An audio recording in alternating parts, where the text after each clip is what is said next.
Staan dan vas. 3 woorde in die Bybel met so 'n groot boodskap vir elke kind van die Here. Ek besoek 'n dierbare ou tannie daar in die ou huis in Keetmanshoop. En net voordat ek daarvan af ry terug Windhoek toe, gee sy vir my 'n koevertjie en sommer so in die ry, in die ou Hilux bakkie waarmee ek gery het, ou Livingston, skeer ek die koevertjie oop sommer so met die een hand. En binne-in vind ek net 'n kaartjie met hierdie 3 woorde op. Staan dan vas.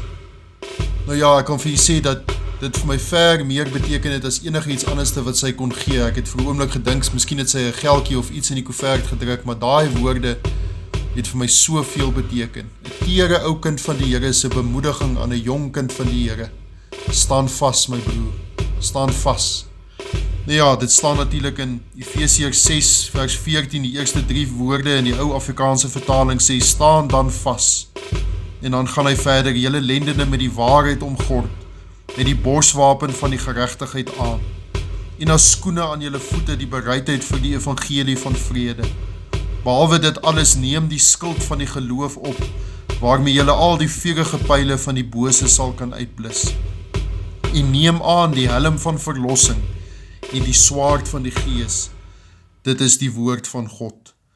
Staan dan vas. Staan vas in die Here, my liewe broer en suster. Ons gaan deur baie moeilike omstandighede in hierdie tyd, maar mag die Here vir ons help om waaksaam te wees, om manlik te wees, soos Paulus daar in die Korintiërs gesê het.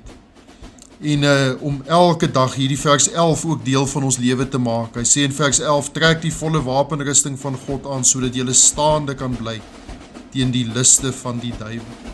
Staan dan vas, my broer, my suster, moenie tree teruggee vir die ou vyand nie.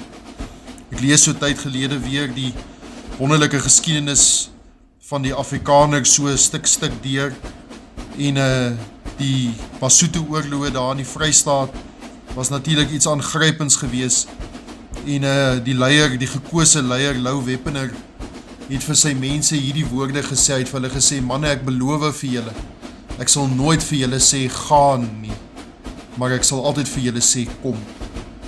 En die troepe wat hom gesien sneuwel het gesê, tydens daai hele geveg het hulle nooit ooit sy voorkant gesien, hulle het altyd net sy rug gesien, want hy was besig om vorentoe te beweeg teen die vyand.